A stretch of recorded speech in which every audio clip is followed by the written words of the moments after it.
All right, what's up, everybody? Hope you guys hear me loud and clear. This is gonna be a quick live before the live later. All right. This live here, I actually wanted to discuss a few of these topics yesterday, but I was having a whole computer malfunction, so I wasn't able to jump live. All right. But first of all, before we get started, I will be covering the fight later on tonight. So if you are here and if you are available later on tonight and you are watching a fight, whether you're watching a fight or just want to listen to it, I will cover the fight live. I will be here at 8 p.m. Eastern. So we're about just under 3 hours away from that. All right. Just wanted to do a quick live, go over a few of these topics because I already know that once I go live later, I know people are probably going to be asking me about Wilder and some of these other upcoming fights. Okay. But I will be here later on again at 8 p.m. Eastern to do live commentary for the fight. I'm going to cover all the fights, but it's going to be a chill night. Tonight is going to be chill. It's going to be a fun night. Going to be a little bit more relaxed, not as serious. This is not a technical fight later on. This is about to be a war, and I feel like somebody's going to get knocked out. So we're just going to have a fun time later on, like a little fight party type of thing. That's the type of time and groove we're going to be on later. All right. One thing I wanted to bring up too before I get started is the Boxing Hall of Fame is coming up. It's going to be on the weekend of June 12th. All right. And that's all the way upstate. I believe Roy Jones, James Toney, Miguel Cotto. I can't remember who else. I think maybe Holly Holm. A few other people are getting inducted into that Hall of Fame. I will be there. I purchased my tickets maybe 4 or 5 months ago and booked everything. So I will be up there. I don't know if anyone's interested in going, but I'm definitely going to be up there in upstate New York for that entire weekend. And I will be at all of the events. So if you happen to see me, if you're going to be there, if you see me in the building, definitely come through, say hello. Very friendly person. And off the internet. All right. So anyway, I'm trying to think, is there anything else? So let's get into this, all right? Because I don't want to stay on long because I want to be rested and relaxed later on. What's up, Vidalage? What's up? And definitely hit that like button on your way in. So there was a couple of fights that's coming up that I wanted to discuss really quickly. Outside of the Wilder thing, I'll get to Wilder last. First, Michaela Mayer and Alicia Baumgardner have agreed to fight later. I don't believe we have a date, but late in the summer, early in the fall, somewhere around that on ESPN. And this is going to be a 3-belt unification match. All right. At super featherweight. All right. This is going to be at 130. And I love this fight. When I heard the news, I love it because I think these two have been going back and forth on the internet for a minute. And my thing is, look, I love when people are going back and forth on the internet. I love when the fighters are doing that. I love it. But they're actually going to make the fight. Michaela Mayer holds 2 titles at the division. Alicia Baumgardner holds 1. Hung Mi Choi has another title. All right. And I'm a little familiar with her because I've seen her on the other card, a couple of the fights that I've covered. So I'm a little bit familiar with her, but I feel that at this division right now, Baumgardner and Mayer is the fight to make because they've been going back and forth on social media. I love it. And it's a good fight.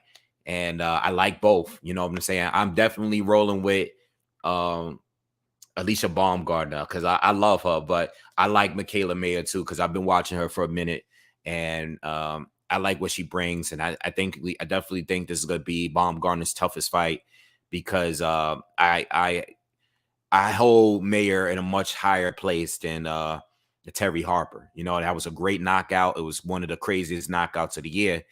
But at the end of the day, I know there was history there between the 3 of them. I know before Terry Harper fought Baumgardner, I know her and Mayer was going back and forth. I remember all of that back then. So I was kind of interested in all of it then. And now that Baumgardner won, I don't know how deep the history between her and Mayer really goes back, but all I know is that it seems like every single day, every other day, the two of them are trading words with each other on Twitter and stuff. And I love it. You know what I'm saying? Even in the interviews and stuff, I love it. So I'm really interested in the fight. And I do think it's going to be a tough fight for both. Both of them is tough. I think it's going to be their best win, whoever is to win that fight. You got Mayer, who got the height, the reach. She moves really well. Baumgardner, she has a good technique, the good counter punching, a little bit of pop in there. So I like what I've seen for both. And I'm rooting for Baumgardner, and at some point I will do a breakdown, a film study of the two, and give you a video when it comes to that. But I love the fight. It's going to be on ESPN. So Baumgardner fights with Matro. I believe she fights with Matro on the Zone. She's going to go over to ESPN and fight Mayer over there with Top Rank. All right. But I love the fight. Shout out to everyone that's here. Make sure you hit that like button. What's up, Leon? What's good? Leon says, I like this fight. I do too. Ralph, what's up, man? Ralph says, I got Mayer. And Leon says she was impressive versus Terry Harper. Yes. And it was an impressive win. But again, even before that fight, I felt like Mayer would have beaten Terry Harper as well.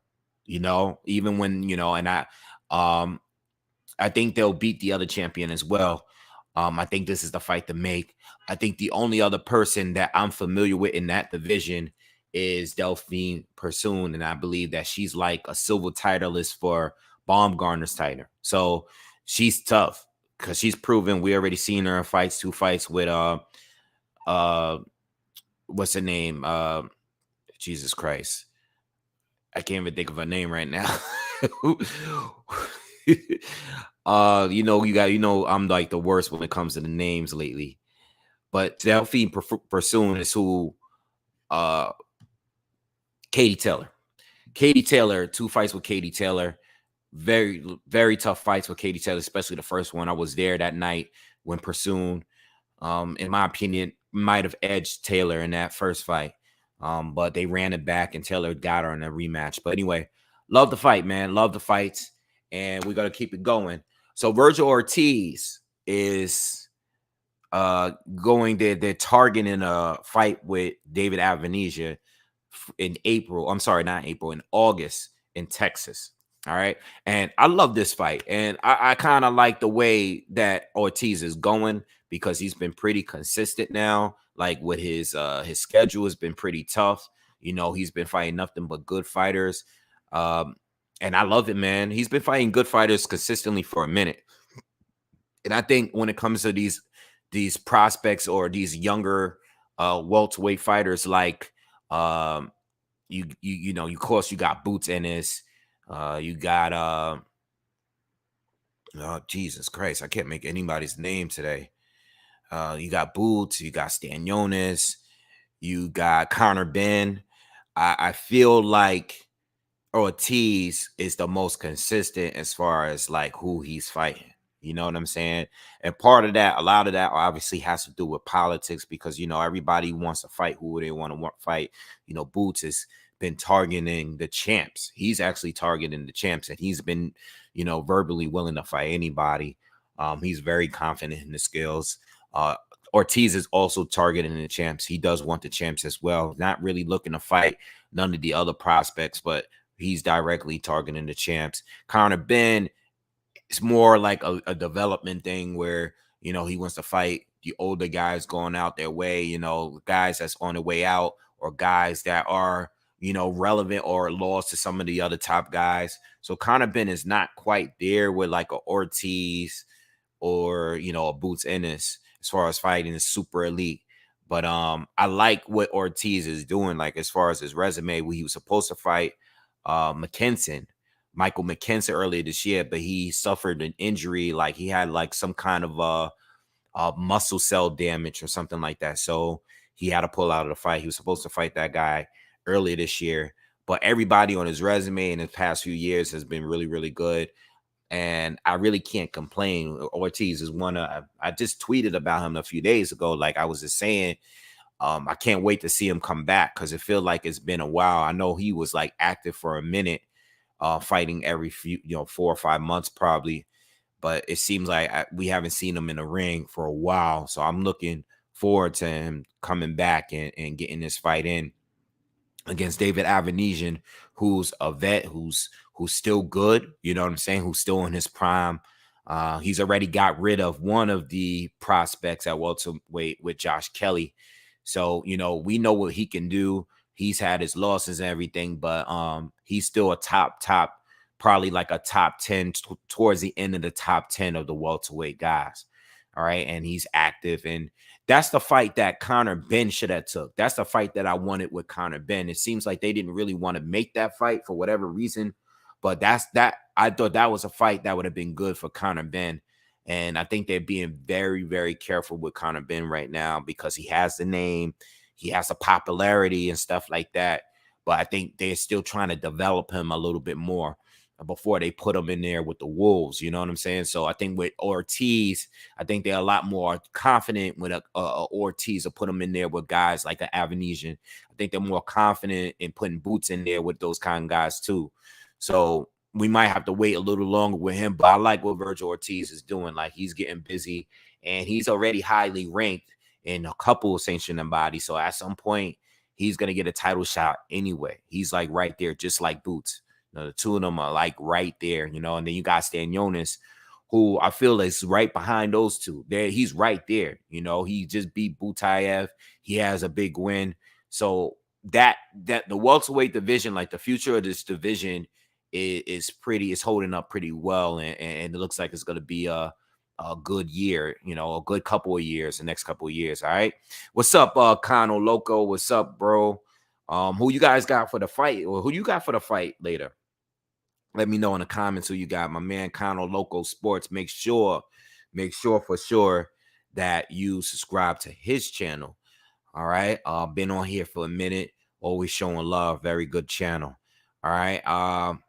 Ricky says, I can't wait for the fight for fight week for Mayer and Baumgardner. It's gonna be crazy. Yeah, man. It's gonna be that's a very good fight. And as far as like the female fights, that's one of my favorite ones that I'm looking forward to. Obviously outside the Shields fight and possibly a rematch between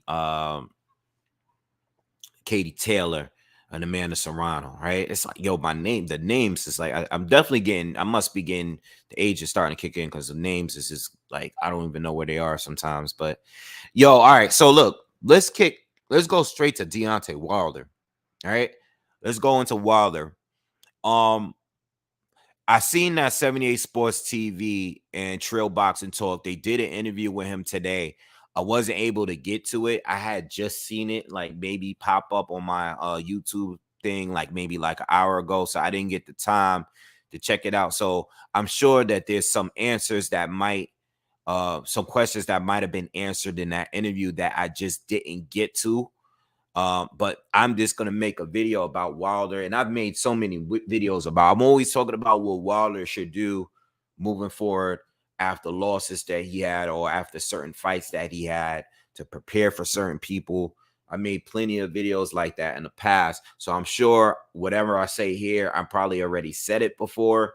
But being that he is, the whole Tyson Fury trilogy is over. Like that part, that chapter in his career is over. Where do he move on now? Recently, they made a statue for him down Alabama. And I think it's dope because, regardless, I was seeing like, I saw the posts on Twitter and Instagram, but I saw, people were tweeting about it and people were really dissing them. And look, people feel the way you feel. You know what I'm saying about anybody. You'll never see me going to war with people online defending people. If that's how you feel on Twitter, tweet whatever you got to tweet. I think it's cool because there in that town, he's a hero there. You know what I'm saying? He did win the championship. He did have a lot of title defenses, regardless of how you feel or who he fought. I'm going to give him his credit because he brought excitement back to heavyweight boxing in America. I will always give him credit for that, regardless of how I felt in the past. I made videos. You guys seen videos of certain things that I didn't like as far as like making certain fights. Yeah, there's definitely things that I dislike about Wilder. There's no secret, but I will always give him credit because I remember, and most of you guys weren't here back then, but in the very first video that I did about Wilder, he was definitely one of the people that was on the come up that I was excited about when I started this channel. Over 8 years ago. We like 9 years in now. And I remember making that video, and I was basically telling you guys how excited I was for Wilder because he was just knocking out every person that he fought.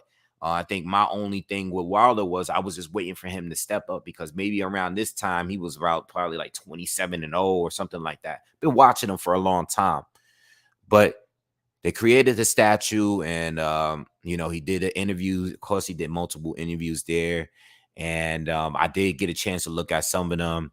And he's basically saying that his journey is not over, and from what I got from that, got everyone talking. Will he return? I hope he returns, and I say this about every boxer, that take L's, or they take a break, or they even say whether or not, they'll tell us whether or not they still have the hunger. If you still have the hunger and you still feel like you want to fight, I think you should come back. Like, if you honestly believe, and you only know that truth, nobody else knows the truth. If you feel in your heart like you want to come back, right? Come back to the sport, because, it's funny. Let me pull this up real quick. Funny thing is, when I look at the heavyweights, and I mean specifically America, right? When I look at the heavyweights in America, and I go down BoxRec and I look at all of these guys, and I'm familiar with most of them. Few of them not really too sure about. But for the most part, the top 20 guys or so here, I know I've seen most of them fight, right? And there's probably some like guys like Mr. Boxing Today. He's like a heavyweight expert. Like, that's his channel. His channel is based on heavyweights and heavyweights alone. But when I look at everybody here, you got Michael Hunter as far as American heavyweights. You got Michael Hunter, who much people respect, right? Most of us respect him, but he doesn't bring that wow factor, that excitement. I think he's very talented. I think he's underrated. I think he's highly ducked for the most part. I know he didn't take the Hergovic fight, but outside of that, he's been fighting guys on that level for years, right? And collecting wins for the most part, right? Very respectable fighter. Very good, very dangerous for some of the top tier fighters. He is a top tier fighter, in my opinion, right? You got Charles Martin up there, who has given us some good fights, but never really thought to be that elite guy. You know what I'm saying? Just a good fighter, solid name on a resume. You got Jerry Forrest, who's making a lot of noise because he's been getting into tough, close fights with guys. He's giving good work to some of the elite fighters that he's fought, but we're not expecting much from him. And as I go down the list, you got Trevor Bryan, who's going to be fighting Daniel Dubois soon, right? Another guy that's undefeated. He's been around the game for a minute. Cool, but these are guys that I'm not getting that heavyweight feel as an American, and as an American boxing fan. None of these guys outside of Wilder is giving me that feel of excitement. The only guy, and I have to really go all the way down the list to Jared Anderson. That's the only guy that I feel has some potential of bringing back some of that American heavyweight boxing excitement, in my opinion. That's the only guy. I like Jermaine Franklin. I've seen him. I think Michael Coffey kind of got exposed. You know what I'm saying? Jonathan Rice is another guy that's like a Jerry Forrest that's been giving us good, decent fights. You know what I'm saying? So there's guys that's around. Besides Jared Anderson, that's the only guy that I feel like, I can't wait to see what he can really do, because he's giving me great stuff and he's only 22 years old. And it feels like we haven't seen him in a minute. I can't wait for him to get back in the ring. And yo, Aaron, thank you for the donation, by the way, man. I did see it. I'm just trying to get my point across. Aaron says, yo, Wave, Davis Ramirez on Kyle Sports for free. LOL. I hope you go live as this is another beautiful day and I'm heading outside for the next 4 hours. Yeah, I am going on live, everyone. So definitely be back here. I said earlier in this video, be back here at 8 p.m. Eastern. This is gonna be just a short live because I just wanted to talk about mainly Wilder and these other fights that I've been talking about here. All right. It's gonna be a short live here. But yeah, be back at 8 p.m. Eastern. So I can do the live commentary. And thanks again, brother, for the donation. Yeah, so should Wilder come back? Yes, if he's up to come back. You made a lot of money. You got to understand, you're probably not. Let's be realistic. I think Wilder, even on a comeback fight from a loss, Wilder is good enough at the bare minimum, good enough to return and fight a top tier guy off of a loss. I don't think there's many guys out there that would actually beat him. You know what I'm saying? I don't think there's really, you could throw Joshua out there, you could throw Usyk out there. He's already fought Fury, but outside of Joshua and Usyk, let's just get rid of the 4 top guys. I really don't feel any of these other guys would beat Wilder in a fight. I think Michael Hunter would be tough. All right, I think that would be a hard fight for him, because Michael Hunter is good to me. He's really that good. I think Frank Sanchez would be tough.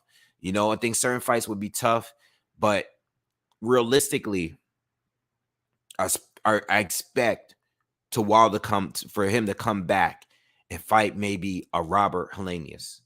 And I think that fight is very realistic because they have a relationship. Helenius was just part of his camp.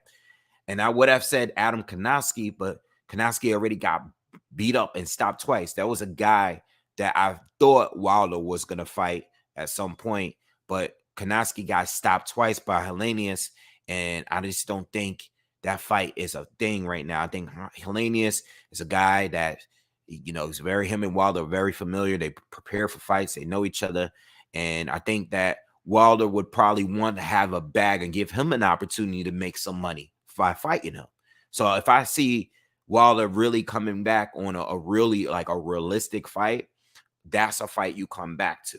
You know what I'm saying? Because it's against someone that's credible, but it's not top tier. So I think that's a realistic fight. I'm not talking about what I want. What I want is Anthony Joshua. That's gonna be what I want forever. But a realistic fight to me is a Robert Helenius. You know what I'm saying? I also believe that Andy Ruiz, if not his first fight back, I think that's also a realistic fight that I could see. If not the first fight, probably the second fight. I still think there's some money on the table there for that fight, just because of what Ruiz did to AJ that one time. You know what I'm saying? I know he looked terrible against Chris Arreola. I know he underperformed there. I know he underperformed in the Joshua rematch, but they can still use him. They can still use him and squeeze another pay-per-view out of him. If we're being honest, if we're just talking from a business level, right? I just want AJ, and I feel, and I'm always going to say this, no matter how many fights that Wilder or AJ lose, if AJ loses to Usyk again, there's always room to make that fight. They can take my money anytime. Any day that they decide to make that fight, they can have my money. All right. Because I believe in, top tier heavyweights from every generation. They all took losses. They all bounced back. You know what I'm saying? Some of the best that's ever done it have done it continuously, took L's and picked up big wins after. You know, I'm talking about multiple losses and coming back and picking up big wins in the era of the heavyweight division that I grew up watching, which was the 90s. Um, I've seen that all the time. These are my childhood heroes that I watched, grew up watching: Tyson, Holyfield, Bowe, Lennox Lewis. You know what I'm saying? All of these guys, Michael Moore, all of these guys are guys that I grew up watching. And George Foreman, you know, Larry Holmes. Um, I I just want these guys to fight, you know. And same with Tyson Fury. And I'm still yet to do a video on him. I'll probably do it this week. But yeah, Deontay Wilder versus Anthony Joshua will always be an decided fight. And yes, I know some people probably might lose some interest, but the buildup of the fight is going to make the fight, regardless. Even if Joshua loses, even if he gets stopped in his last fight, Wilder versus Joshua will always be a thing. Yes, they taking their losses, but we still want to see the fight. You know what I'm saying? Just love it. I think historically, we just need the fight, you know, especially when it comes to Wilder. Going back to Wilder, when I look at him and I look at his resume and I look at his career, as far as excitement, yes, he brought it back. I haven't been this excited about the heavyweight division since, you know, the 90s, since the Lewis era. After the Lewis era, Klitschko's came in, and I love the two of them. I love the two of them, but it's just like when we look at everybody else that was in the division, I didn't really care for all of these guys, you know. Samuel Peter was cool. Chris Bird was cool. You know what I'm saying? Those guys were okay. But they just didn't give me that heavyweight love that, you know, I think that's when the welterweight division and the smaller division started to really take over. All right. So hey, you know, Joshua, Wilder, Tyson Fury, you got to give them credit. And even with the up and coming, and I named a lot of American boxers earlier, um, even the guys that's on the come up don't bring that same excitement that these three does. You know, with me, when it comes to like heavyweights, right? I either like a guy that's extremely technical or someone that's extremely knocking, like, or like that's a crazy KO artist. You know what I'm saying? And I feel like all the other guys that's coming up, you know, the guys that are knocking people out, it's cool, but it's kind of dry. Like Dubois, for example, right? I like him. He's cool. He's knocking people out, but he's kind of dry. You know, not no real personality. Just like he's just knocking guys out, but I don't know. You know, there's nothing unique about him. You know, uh, but he's one of those guys that's on the come up. You know, it's I don't know. Like I just don't see Hergovich too. Like he's very skilled. He gets me some Klitschko feel in him, but nothing really stands out. Like I know he's good, but nothing really stands out. Same thing with Michael Hunter. Like I know he's not an up and coming guy, but it's like he's getting good wins. He stopped a lot of people. You know, he always brings a good fight. But it's just like nothing to be excited, nothing that I can put people onto. Like I can't, yo, you got to watch this guy, Michael Hunter. You got to see this guy. You got to see this guy, Daniel Dubois. You got to see Hergovich. You got to see this guy. None of those guys give me that feel. I think the only one that has potential is Jared Anderson. You know what I'm saying? That's the only guy that I'm like, I like him. You know what I'm saying? He's giving me good boxing. He's giving me good knockouts. You know what I'm saying? He's just fun to watch. Just this is me. We're talking about me alone. All right. But Wilder, I hope he comes back because I think he's still relevant enough to come back. I just want him to be mentally, I want him to want to do it. You know what I'm saying? If he says, you know what, I made a lot of money, I don't feel like I have anything to prove, then fine. Historically, though, I don't feel like any of these guys really fit when it comes to super elite.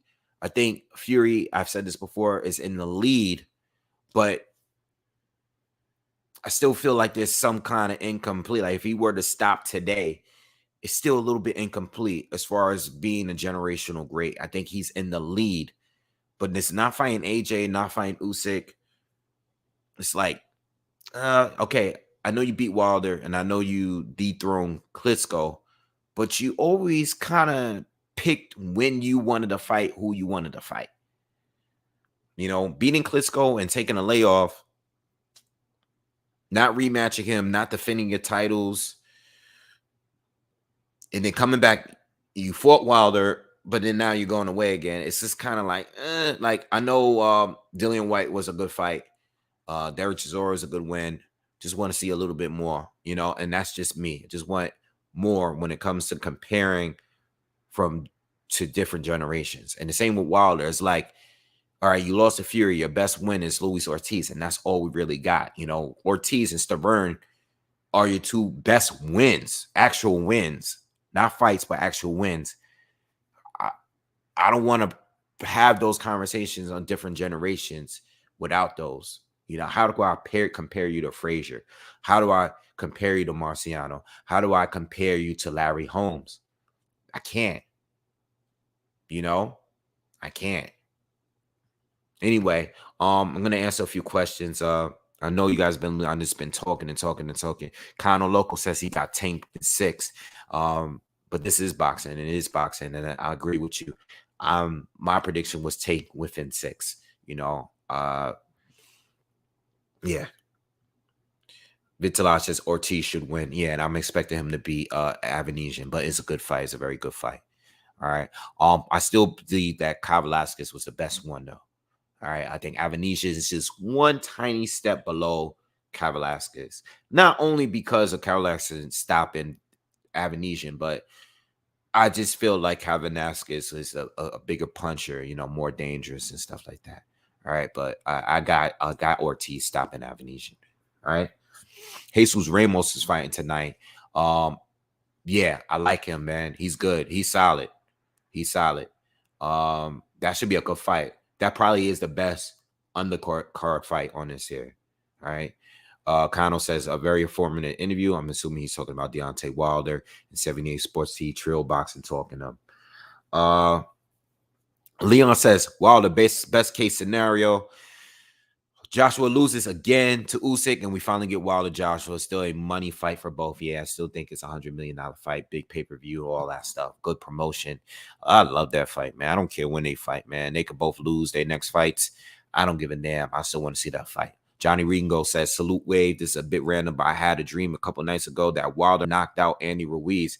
And you know what? That might really happen if they actually fight. And I still think that's a fight that's going to actually happen. Real talk. Smash that like button, by the way, everyone. Garrett says, what's up, Wave? What's up to you? Steven Big Shot Shaw is my pick for the next heavyweight to make sense. Make some noise. Him too. Yeah, he's solid. I've seen him as well. And that's not a bad pick. Anderson is nice. Yes. Jared Anderson for sure. No, he is. I've seen him fight. I've seen Shaw fight. He's legit too. What do I think about the heavyweight gold medalist from this year? Forgot his name too. Let me know if you figure it out. Yeah, we'll see me in 2 hours. We got 2 hours before I be back live. All right. So I actually wanted to get on here until 6 p.m. Take 2 hours to chill, relax. And then we're gonna get on. We're gonna have fun later. This is gonna be a fun live. By the way, if you guys are gonna be here later, this is gonna be a chill live later. This is not a technical fight. You know what I'm saying? Like Rolly Romero to me is Mayorga to me. You know what I'm saying? He is Mayorga. Tank is a knockout artist. I'm not expecting this to be no technical, close, score round by round. Next week, the fight between Kambosos and Haney, that's a different fight. You got to pay attention to every single punch that lands, every single round. We're probably going to have swing rounds, all that stuff, technical stuff. This fight tonight, matter of fact, this whole card tonight, we got to chill. We got to have fun, man. We could just be talking, we're gonna have fun tonight, man. We're gonna relax tonight. You know, I actually was gonna have like a little mini fight party tonight, have a few people come over, but everybody seems to be busy. So we just gonna chill and kick it tonight, man. Definitely get back on here by 8 p.m. What's up, Yvonne? Boots Stanionis is a good fight. In fact, without championship, you know, besides Ortiz, Stanionis is that one guy that I want to see Boots fight right now. Stanionis is tough. That would be a great fight. That would be a real test for Boots Ennis, in my opinion. All right. The voice of Furlan says, hey, Boxer, do you know that the King Rolly will win by KO in spectacular fashion tonight? Yo, I've been getting a million comments of people picking Rolly, but it seemed like when I did my poll today, it was like 80% of the voters picked Tank to knock him out. So I don't know what's up with that, man. But what's up, Simone or Simon? What's good? From Italy. Yeah, I don't know what's going on. I think people just been trolling the last couple of weeks with calling Rolly the GOAT and a great and all-time great, all this stuff. A lot of people have been playing around with Rolly's name all week. But there's people out there that really believe that Rolly got a shot and he's going to knock Tank out because they're just not impressed with Tank. Plus, they seen that last fight with a lot of people that are picking Rolly, seen the last fight with Isaac Cruz, and they're looking at it like, yo, you struggled against this dude, and he was a replacement for Rolly. Nah, Rolly's going to knock you out. You're overrated. That's how people are seriously looking at it when it comes to Tank. You know, in my opinion, I feel like Cruz was a little bit overlooked. You know, he was just overlooked. You know, he has a tough style. He's real short. He's shorter than Tank. Gets real low. You know, I'm sure Tank is not used to fighting guys that are shorter, but we ain't gonna get into all that because the fight is tonight. And whatever we said, I know I'm expecting Tank to stop him and knock him out within 6. That's what I'm expecting. You know. But yeah. The YouTube starts in 2 hours at 8 p.m. Eastern. All right. So I'll be on here. The actual card, I believe, starts at 9. I'm not showing if they're showing earlier fights. If they are, you know, I'll cover that on YouTube or wherever they're going to show and broadcast the fight. But I will be on in 2 hours. So listen, I'm going to take a break. I'm going to chill. Come back in 2 hours, 8 p.m. Eastern. Definitely hit that like button in this video. All right. But I will see you guys in 2 hours so we can do the live commentary. It's going to be a live commentary. Chill. We're going to have fun tonight. And I'll see you again. I'll see you then, all right? If you are new, make sure you subscribe to the channel. And I'm out. See you in the 2 hours. Peace.